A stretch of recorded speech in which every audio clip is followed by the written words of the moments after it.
Assalamualaikum warahmatullahi wabarakatuh. Kenalkan, nama saya Fabian Satya Maulana dari kelas 11 S1 absen 12. Pada video kali ini saya ingin mempresentasikan materi PowerPoint saya yang berjudul Peristiwa Rengas Dengklok Perjalanan Menuju Proklamasi Indonesia.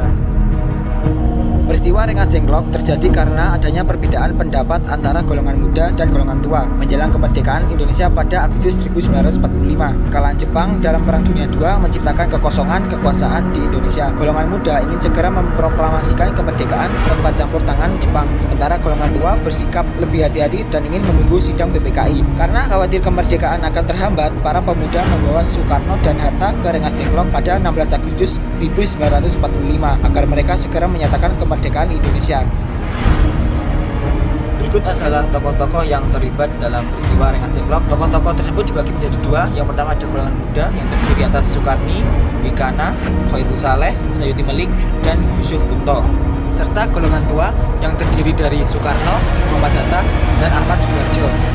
Pada dini hari tanggal 16 Agustus 1945, sekelompok pemuda seperti Sukarni, Wikana, dan Khairul Saleh membawa Soekarno dan Hatta ke Rengas Dengklok, Karawang. Tujuan mereka adalah menjauhkan kedua tokoh itu dari pengaruh Jepang dan mendesak agar proklamasi kemerdekaan segera dilaksanakan. Selama di Rengas Dengklok, Soekarno dan Hatta tetap tenang dan belum menyetujui proklamasi tanpa persetujuan PPKI. Sementara itu di Jakarta, Ahmad Subarjo berdialog dengan golongan muda dan meyakinkan mereka bahwa proklamasi akan dilakukan keesokan harinya. Ahmad Subarjo lalu menjemput Soekarno dan Hatta kembali ke Jakarta pada sore harinya. Peristiwa ini menjadi titik penting yang mempercepat lahirnya proklamasi kemerdekaan Indonesia pada 17 Agustus 1945.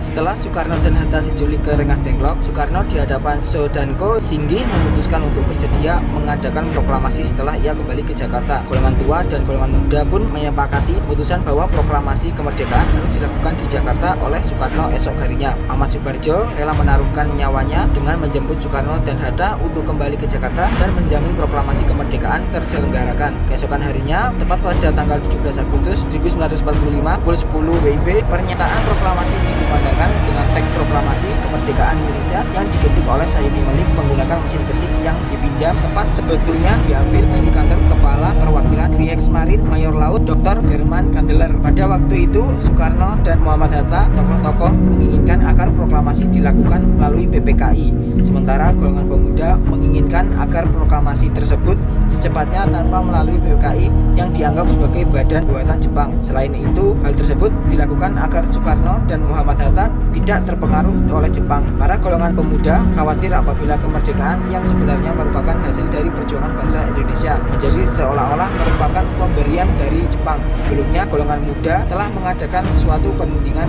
di salah satu lembaga bakteriologi di Pegangsaan Timur, Jakarta pada tanggal 15 Agustus. Dalam pertemuan ini diputuskan agar pelaksanaan kemerdekaan melepaskan segala ikatan dan hubungan dengan janji kemerdekaan dari Jepang. Hasil keputusan disampaikan kepada Insinyur Soekarno pada malam harinya, tetapi ditolak oleh Soekarno karena merasa bertanggung jawab sebagai ketua PPKI.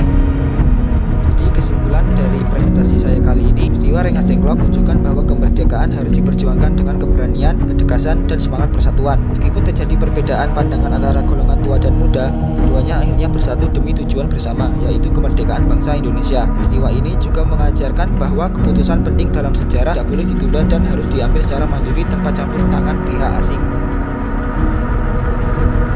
Sekian sedikit presentasi yang dapat saya sampaikan pada video kali ini. Kurang lebihnya mohon maaf dan terima kasih telah menonton.